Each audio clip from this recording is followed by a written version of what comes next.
అమెరికాగా మార్చడం, Canada Mexico ఉత్పత్తులపై పన్నుల మోత ఇలాంటి చాలా కీలకమైన సంచలనమైన వివాదాస్పదమైన నిర్ణయాలు తీసుకున్నారు. ఈ వివాదాస్పద నిర్ణయాలపై మీ కామెంట్? మీరే చెప్పారు నిర్ణయాలన్నీ, నేను చెప్పేది లేదు అంటే అయిపోయింది. మీరే చెప్పారు కదా వన్ బై వన్. అంటే మనం ఈ మెయిన్ గా మీరు చెప్పినాక నేను చెప్పేది ఏమవుతుంది, మీరు అన్ని చదివేశారు కదా. నేను పైన చదివాను సార్, దాన్ని డీటెయిల్ గా చెప్పగలిగే ఇది మీకే ఉంటది కాబట్టి మళ్ళీ చెప్పేది లేదు సార్. ఒకసారి చెప్పినాక నేను చెప్పేది ఏమి ఉండదు, ఎందుకంటే మీరే చెప్పేశారు కదా సార్. ఈ జన్మతః పౌరసత్వంపై ఆల్రెడీ చెప్పేశారు మీరు, నా పాయింట్ అది. ఇప్పుడు మీరు చెప్పినాక నేను మళ్ళీ రిపిటేషన్ అవుతుంది, నాకు అది నచ్చదు రిపిటేషన్ ఎప్పుడు. అలాగే సార్, ఈ జన్మతః పౌరసత్వంపై కాదు. ఇప్పుడు మీకు అమెరికా అధ్యక్షుడిగా ఆయన పెట్టిన సంతకాలలో అనేక నిర్ణయాలు, దాదాపు ఒక 200 నిర్ణయాలు తీసుకున్నాను నేను ఒక్కరోజు. 200 ఎగ్జిక్యూటివ్ ఆర్డర్స్ ఇష్యూ చేశారు. అందులో బైడెన్ టైంలో తీసుకున్న నిర్ణయాల్లో 78 నిర్ణయాల్ని ఆయన వెనక్కి తీసేశారు. అందువల్ల సహజంగా ఎన్నికల ప్రచార సమయంలో బైడెన్ ఏమన్నాడు, ట్రంప్ ఎన్నికల ప్రచార సమయంలో ఏమన్నాడు అని ఆయన ఐడియాలజీ ఏంటి, ఈవెన్ ఎన్నికలు అయ్యాక అమెరికా అధ్యక్షుడిగా ఎన్నికయ్యాక ప్రెసిడెంట్ ఎలెక్ట్ అంటారు. సో ప్రెసిడెంట్ ఎలెక్ట్ అయినాక కూడా కొన్ని వారాల పాటు సమయం ఉంది అధ్యక్షుడిగా.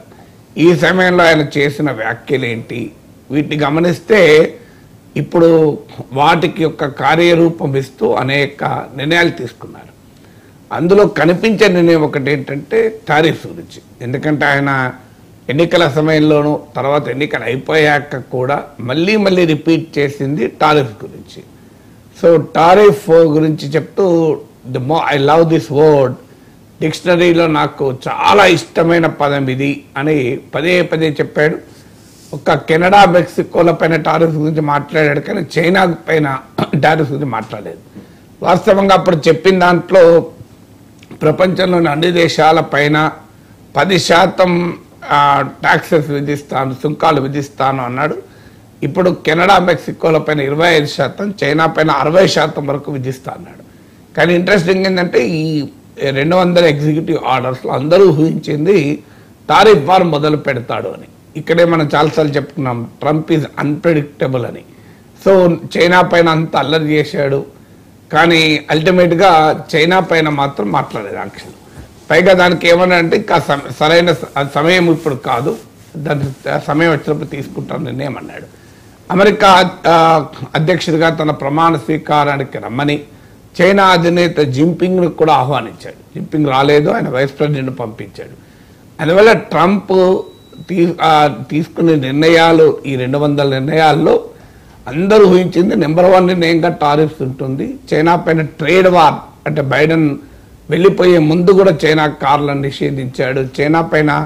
చైనాకు అడ్వాన్స్డ్ ఆర్టిఫిషియల్ ఇంటెలిజెన్స్, ఇందులో వాడే అడ్వాన్స్డ్ చిప్స్ను మరింత ఇబ్బందిగా యాక్సెస్ లేకుండా చేసేటువంటి నిర్ణయాలపైన సంతకాలు చేశాడు. అది ఎన్విడియా మార్కెట్ 80% ఎగిరిపోయింది దాంతో. సో బైడెన్ చివరి సమయంలో తీసుకున్న అనేక నిర్ణయాల్ని రివర్స్ చేశాడు, కానీ చైనా విషయంలో మాత్రం ట్రంప్ యాక్ట్ కాలేదు. అదే ట్రంప్ యొక్క అన్ప్రెడిక్టబుల్ క్యారెక్టర్. ఇక ట్రంప్ తీసుకున్న వివాదాస్పద నిర్ణయాల్లో మొదటిది బర్త్ రైట్ సిటిజన్షిప్. ఇప్పుడు అమెరికన్ రాజ్యాంగానికి ఉన్న 14వ సవరణ ప్రకారం అమెరికాలో జన్మతః పౌరసత్వం, అంటే బై బర్త్ సిటిజన్షిప్ వస్తుంది. ఇప్పుడు అమెరికాలో ఎవరైనా బిడ్డ పుట్టగానే ఒక సర్టిఫికెట్ ఇస్తారు, born in United states of America అని. అది తల్లిదండ్రులు ఎవరితో సంబంధం లేదు. ఈ born in United states of America అయితే ఆటోమేటిక్గా పౌరసత్వం వస్తుంది. సో ఈ పౌరసత్వాన్ని అమెరికాలోనే లేదు, ఈ సిస్టమ్ మీకు ఒక 38 కంట్రీస్లో ఉంది, ఇంక్లూడింగ్ పాకిస్తాన్, నేపాల్, మీకు ఇలా చాలా దేశాల్లో ఈ ప్రిన్సిపల్ ఉంది. 38 నేషన్స్లో ఉంది.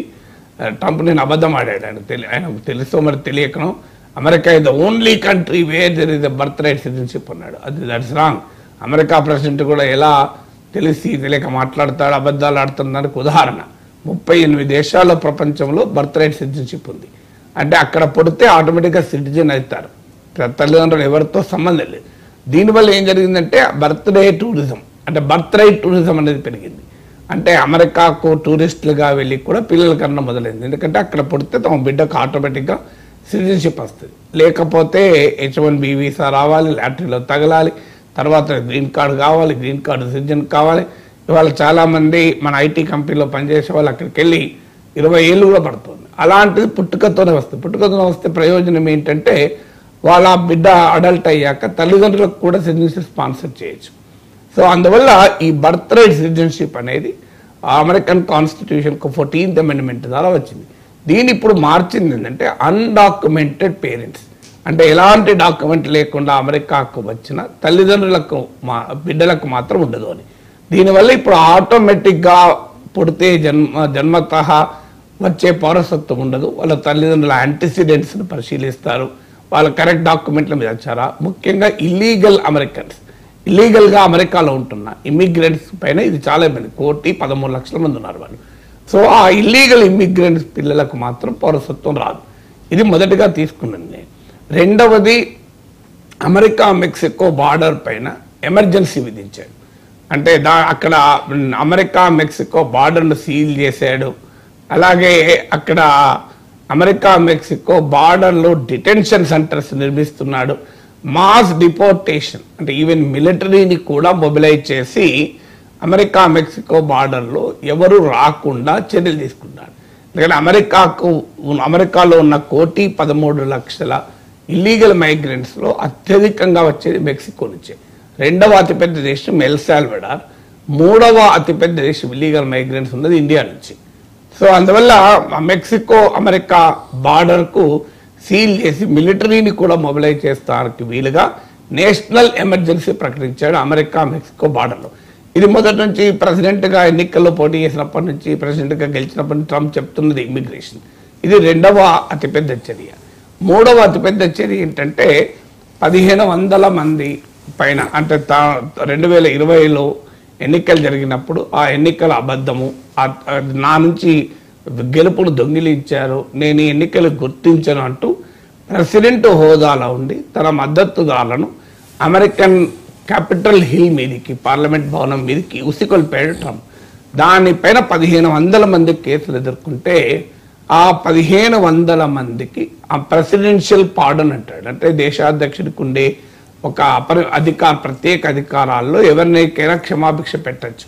సో దానికి ప్రెసిడెన్షియల్ పార్డన్ ఇచ్చాడు, ఇక తిరుగుండదు దానికి. ఇప్పుడు అలాగే మీకు ఈ బర్త్ రైట్ సిటిజన్షిప్ కూడా లీగల్లీ బైండింగ్ ఆర్డర్ ఇచ్చాడు. అంటే అమెరికన్ కాంగ్రెస్ అనుమతి కూడా అవసరం లేదు. లీగల్లీ బైండింగ్ ఆర్డర్ ఇచ్చడం అనేది ఒక రకంగా ఒక విధానాన్ని అమర్తించడానికి షార్ట్ కట్ ఉంటుంది. సో అలా చాలా తీవ్రమైన నిర్ణయాల్లో మూడవ నిర్ణయం ఇది. నాలుగవ నిర్ణయం ఏంటి అంటే మీకు వరల్డ్ హెల్త్ ఆర్గనైజేషన్ నుంచి, ప్యారిస్ క్లైమేట్ డీల్ నుంచి ఉపసంహరించుకున్నాడు. వాస్తవంగా ట్రంప్ ప్రెసిడెంట్గా ఉన్నప్పుడే ఈ ప్యారిస్ క్లైమేట్ డీల్ అంటే ఉద్గారాలను తగ్గించడానికి, గ్రీన్ హౌస్ గ్యాస్ తగ్గించడానికి చేసుకున్న ఒప్పందం నుంచి విరమించుకున్నాడు. ట్రంప్ వచ్చాక దాన్ని మళ్ళీ బైడెన్ వచ్చాక మళ్ళీ క్లైమేట్ డీల్ వచ్చాడు. ఇప్పుడు క్లైమేట్ డీల్ నుంచి విరమించుకున్నాడు. ఇది అంటే ఫోర్త్ నిర్ణయం. ఫిఫ్త్ నిర్ణయం ఏంటి అంటే గల్ఫ్ ఆఫ్ మెక్సికో, ఇది కూడా ఆయన ప్రెసిడెంట్ ఎలక్ట్ అయినాకనే చెప్పాడు, దానికి గల్ఫ్ ఆఫ్ అమెరికాగా పేరు మార్చాడు. అయితే దీనివల్ల దీనివల్ల కొత్తగా మార్పు ఏమి ఉండదు. ఎందుకంటే ఇది వరల్డ్ మ్యాప్లో చేసినంత మాత్రాన ప్రపంచం అంతా మారదు. ఎందుకంటే కొన్ని వందల సంవత్సరాల క్రితం నుంచి దాన్ని గల్ఫ్ ఆఫ్ మెక్సికోగా పిలుస్తారు. గల్ఫ్ ఆఫ్ మెక్సికో అనే వాటర్ స్ట్రెచ్లో అమెరికా, మెక్సికో, క్యూబా ఉంటుంది. సో అందువల్ల ఇప్పుడు కొత్తగా ఈ నచ్చి మార్చినంత మాత్రాన అమెరికన్ మ్యాప్లో మారుతుంది తప్ప ఏమి కాదు. దీనికి మెక్సికో ప్రెసిడెంట్ రియాక్ట్ అవుతూ అమెరికాను మేము అమెరికా అంటాం, ఇంత అందంగా ఉంటుందని కూడా వ్యాఖ్యానించారు. బట్ అదొక ఫార్మల్గా తాను మార్చదలుచుకున్నాడు కనుక మార్చుకున్నాడు, అదొక ఇండికేటర్గా. ఆరవది క్యూబాను టెర్రరిస్ట్ కంట్రీ జాబితా నుంచి బైడెన్ తొలగించాడు. దాన్ని మళ్ళీ అమెరికా అధ్యక్షుడిగా ట్రంప్ క్యూబాను టెర్రరిస్ట్ కంట్రీగా మళ్ళీ చేర్చాడు. ఏడవది టిక్ టాక్కు లైఫ్ లైన్ ఇచ్చాడు. టిక్ టాక్ వాస్తవంగా 19వ తారీఖుకే టిక్ టాక్ పని ముగియాలి. టిక్ టాక్ గతంలోని అమెరికా ప్రభుత్వం మీరు ముయ్యండి, లేదంటే అమెరికాకు అమ్మివేయండి, అమెరికన్ కంపెనీకి అన్నాడు. సో ఇప్పుడు అమెరికన్ కంపెనీకి మీకు అమ్మివేసేటువంటి పని అనేది జరిగిపోవాలి. ఎందుకంటే అమెరికన్ సుప్రీం కోర్టు కూడా దీన్ని వ్యాలిడేట్ చేసిన తర్వాత ఇక లేదు, 19th క్లోజ్ కావాలి. సో ప్రెసిడెన్షియల్ ఆర్డర్ ఇష్యూ చేస్తూ 75 days విండో ఇచ్చాడు. ఇప్పుడు ట్రంప్ చెప్పినట్లు 50% అన్న అమెరికన్ పార్ట్నర్ రావాలి దీంట్లకు. ఈవెన్ టిక్ టాక్ అధినేత షీ జిన్పింగ్ కూడా ఈ ప్రెసిడెన్షియల్ విక్టరీ ర్యాలీలో పాల్గొని ప్రమాణ స్వీకారంలో కూడా పాల్గొన్నాడు. సో అందువల్ల టిక్ టాక్ మరింతగా లైఫ్ లైన్ ఇచ్చాడు. ఇది 7వది. 8వది, ఒకవైపు ఇజ్రాయెల్ను నెతన్యాహుకు వ్యతిరేకమైన వీడియో షేర్ చేసి గాజాలో సీజ్ ఫైర్ అమెరికా ఇజ్రాయెల్ గవర్నమెంట్లో ఉన్న ఫార్ రైట్ వాళ్ళు వ్యతిరేకిస్తున్నా కూడా ఒక రకంగా ట్రంప్ ఫోర్స్ చేశాడు కాల్పుల విరమణ. అదే సమయంలో ఇప్పుడు Israeli settlements in west bank అంటే పాలస్తీనా ఆక్రమిత ప్రాంతాల్లో ఉన్న ఇజ్రాయలీ సెటిల్మెంట్లపై ఆంక్షలు ఎత్తివేశాడు. ఒక రకంగా అది ఇజ్రాయెల్కు అనుకూలంగా తీసుకున్న నిర్ణయం. అంటే ట్రంప్ ఏదో నెతన్యాహుపై వ్యతిరేకంగా మారిపోయాడు, ఇజ్రాయెల్కు వ్యతిరేకంగా ఉంటాడు అనే ఊహాగానాలకు తెరదించుతూ ఇజ్రాయెల్ పట్ల అమెరికా పూర్తి మద్దతును మరోసారి ప్రకటించాడు. 9వది, అమెరికన్ మిలిటరీలో ఉండే ట్రాన్స్జెండర్లకు అవకాశం లేకుండా చేశాడు. అంటే అమెరికన్ మిలిటరీలో ఇద్దరే ఉంటారు, మగ ఆడ అని. ఇప్పుడు అంతకుముందు ప్రభుత్వం ఏంటంటే డైవర్సిటీ ఈక్విటీ ఇంక్లూజన్ DEI అనే విధానాన్ని ఎంకరేజ్ చేస్తూ ట్రాన్స్జెండర్లకు కూడా మిలిటరీలో గవర్నమెంట్లో అవకాశం ఇచ్చారు. దాన్ని ఇప్పుడు ట్రంప్ తొలగిస్తూ మిలిటరీలో ఉండే అవకాశమే లేదు అని ప్రకటించేశాడు. సో 10వది మీకు అంటే ఈ కాస్ట్ ఆఫ్ లివింగ్ క్రైసిస్. అంటే అమెరికాలో ద్రవ్యోల్బణం చాలా తీవ్రంగా ఉంది.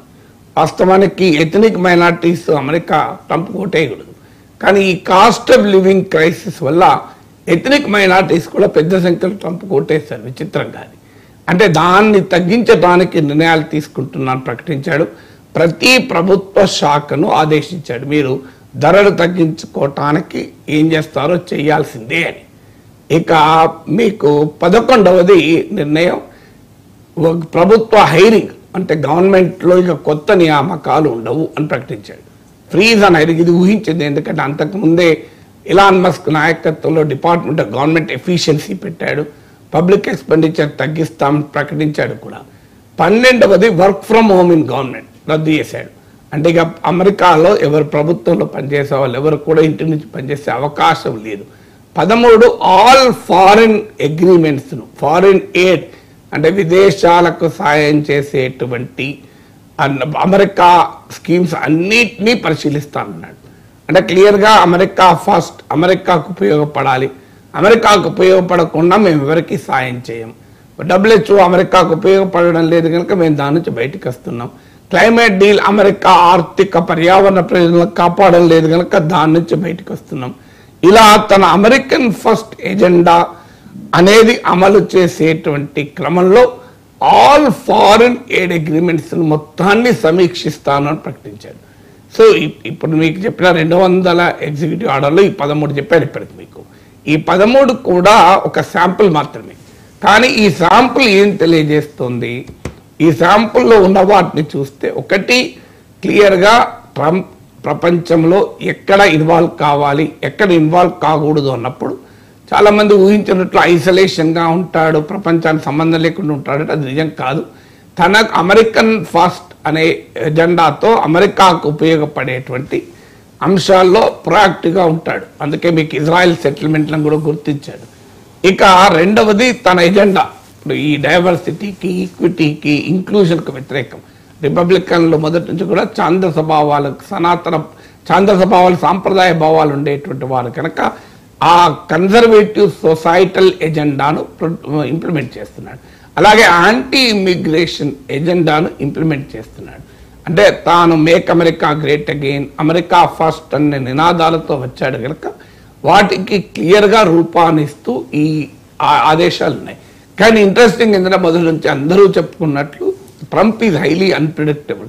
ఎప్పుడు ఏం చేస్తాడో ఎవరికి తెలియని మనిషి కనుక అది కూడా నిన్న రుజువైంది. టారిఫ్ గురించి ఇంత మాట్లాడి నెంబర్ 1 నిర్ణయంగా టారిఫ్ ఉంటుంది అనుకుంటే టారిఫ్ ముచ్చట టారిఫ్ గురించి ఎక్కడా ఆదేశం లేవు. కెనడా పైన, మెక్సికో పైన 25% వేస్తానని కానీ యాంటీ చైనా రెటోరిక్ ఉంటుంది అనుకున్నాడు. కానీ చైనా గురించి మాట్లాడలేదు. అయితే ఒక మొదటి రోజు మాట్లాడలేదు కనుక ఇక మాట్లాడారని కాదు, బట్ డెఫినెట్గా that reveals the unpredictable character of Donald Trump. అంటే ట్రంప్ అధ్యక్ష బాధ్యతలు చేపట్టక ముందు మీరు ఇచ్చిన విశ్లేషణలో భారత్పై ఎటువంటి ఎఫెక్ట్ ఉంటుందనేది మీరు డీటెయిల్డ్గా వివరించారు సార్. సో ఈ నిర్ణయాలు అంటే 200 ఎగ్జిక్యూటివ్ ఆర్డర్స్ ఇచ్చిన తర్వాత ఈ ఎఫెక్ట్ భారత్ మీద ఎంత? అంటే ఇప్పుడు మొదటి రోజుతోనే మన భారత్ పైన ఎఫెక్ట్ అండ్ డిసిషన్ ఎట్లా తీసుకుంటాం? అంటే ఈ నిర్ణయాల వల్ల ఏదైనా ఎఫెక్ట్ ఉంటుంది? ప్రతిదానికి మనకు ఇండియా స్పెసిఫిక్ యాక్షన్స్ ఉండవు కదా ట్రంప్ది. ట్రంప్ ఇప్పుడు టారిఫ్ గురించి ఇంతవరకు ఏం డిసిషన్ తీసుకోలేదు. డిసిషన్ తీసుకున్నప్పుడు ఎట్లుంటుంది? Right sir. అంటే ఎగ్జిక్యూటివ్ ఆర్డర్, ట్రంప్ ఇచ్చే ఎగ్జిక్యూటివ్ ఆర్డర్ అని చెప్పి పెద్ద చాలా వింటూ ఉన్నాం. ఎగ్జిక్యూటివ్ ఆర్డర్ అంటే ఏంటి సార్? ప్రభుత్వ నిర్ణయం అండి. గవర్నమెంట్ సాధారణంగా పార్లమెంట్ ఉభయ సభల్లో అమలు అయిన తర్వాత ఆదేశాలు ఏంటంటే ఎగ్జిక్యూటివ్ ఆర్డర్ ఏముంటుంది అంటే బిల్లు సభలో ప్రవేశపెట్టడం. అంటే దీనికి కాంగ్రెస్ బిల్లు ఉండదు, చట్టం ఉండదు కదా. అంటే కాంగ్రెస్ లో అంత అమాయకంగా అడిగితే ఎట్లండి? అమెరికన్ పార్లమెంట్ మన దగ్గర అదే ఇది గవర్నమెంట్ ఆర్డర్ అంతే. మన ఎగ్జిక్యూటివ్ అంటే గవర్నమెంట్ అంటే అమెరికన్ పార్లమెంట్ ని కాంగ్రెస్ అంటారు కదా సార్. అంటే కాంగ్రెస్ లో ప్రతిదానికి ఇప్పుడు మన దగ్గర కూడా ప్రతి ఒక్కటి పార్లమెంట్ అసెంబ్లీలో పోతుందండి. ప్రభుత్వానికి ఆదేశాలు ఇవ్వవా? జీవోలు ఉండ ప్రతి జీవో గవర్నమెంట్ అసెంబ్లీ లాగా పాస్ చేస్తారా చెప్పండి? రోజుకు 100 జీవోలు ఇష్యూ చేస్తారండి. 100 జీవోలు అంటే అసెంబ్లీ రాదు కదా. Right sir. ఇంకొకటి ఏంటంటే అక్కడ గురు పత్వంత్ సింగ్ పన్ను అంటే ఖలిస్తానీ తీవ్రవాదిగా ముద్రపడ్డ పన్ను ఈ ట్రంప్ అధ్యక్ష పదవి స్వీకార కార్యక్రమంలో కనిపించి అక్కడ ప్రో ఖలిస్తాన్ స్లోగన్స్ నినాదాలు ఇచ్చారు సార్. అక్కడ అంటే ట్రంప్ ఇచ్చిన పార్టీలో కనబడ్డాడని వచ్చింది మీడియాలో. పదవీ స్వీకార ప్రమాణంలో కనిపించాడో లేదు తెలియదు. Let me sir. టెర్రరిస్ట్ గురు పత్వంత్ సింగ్ పన్ను gate crashes Donald Trump's inauguration chance pro Khalistan slogans in wire. అదే ఇనాగ్రేషన్ పార్టీలో కనబడ్డాడు. ఇనాగ్రేషన్ ఇచ్చిన సందర్భంగా పార్టీలో కనబడ్డాడు. ఇప్పుడే కాదు, 2016-20 మధ్య కాలంలో అమెరికా ప్రెసిడెంట్గా ఉన్నప్పుడు కూడా ఒక స్పెషల్ ఈవెంట్ ట్రంప్ ఆర్గనైజ్ చేస్తే అక్కడ కూడా గురుపత్వంత్ సింగ్ పన్ను ఉన్నాడు. సో అందువల్ల గురుపత్వంత్ సింగ్ పన్ను ఉండడం ఇప్పుడు కొత్త ఏమి కాదు. అయితే ఇప్పుడు తెలియదు, ఇంకా మనకు వివరాలు లేవు. ఎందుకంటే అంటే అమెరికా ప్రెసిడెంట్ ఇచ్చినటువంటి అఫీషియల్ డిన్నర్స్లో పాల్గొనడానికి 2 రకాల పద్ధతులు. ఒకటి, అమెరికా ప్రెసిడెంట్ టీం ఇన్వైట్ చేయొచ్చు. అంటే వారి ఆహ్వానం మేరకు ఇప్పుడు కార్పొరేట్ ప్రముఖులు, రకరకాల సమాజంలో ఉన్న ప్రముఖుల్ని ఇన్వైట్ చేస్తారు కదా. అలా ఇన్విటేషన్ మీద వచ్చిన వాళ్ళు ఎవరైనా తాము ఆ పార్టీలో పాల్గొనాలి అంటే వాళ్ళు కూడా ఆ టీంను కన్సల్ట్ చేయొచ్చు. అప్పుడు టీం కనుక ఇన్వైట్ చేస్తే వెళ్ళవచ్చు. రెండవది ఈవెన్ టికెట్స్ కూడా. ఇప్పుడు ఈ కార్యక్రమానికి ఏముంటుందంటే అమెరికాలో ఈ ప్రమాణ స్వీకార కార్యక్రమం మాత్రం ప్రభుత్వం ఖర్చులతో నడుస్తుంది. తర్వాత చాలా యాక్టివిటీస్ ప్రభుత్వానికి సంబంధం లేకుండా ట్రంప్ విక్టరీ కమిటీ ఉంటుంది. అంటే గెలిచిన తర్వాత ఆయన ఫండింగ్ రైజ్ చేసుకుంటాడు. ఆ భారీగా విరాళాలు వస్తే ఆ డబ్బులతో అనేక ఇతర కార్యక్రమాలు చేస్తారు. సో అలా దానికి టికెట్లు కూడా పెట్టారు కొన్నిటికి. సో అలా టికెట్ కొని వెళ్ళాడా తెలియదు. ఇప్పుడంటే అమెరికన్ ప్రెసిడెంట్గా ట్రంప్ ఆహ్వానిస్తేనే గురుపత్వంత్ సింగ్ పన్ను వెళ్ళాడు అని మనం ఇప్పుడే కంక్లూషన్కి రాలేము.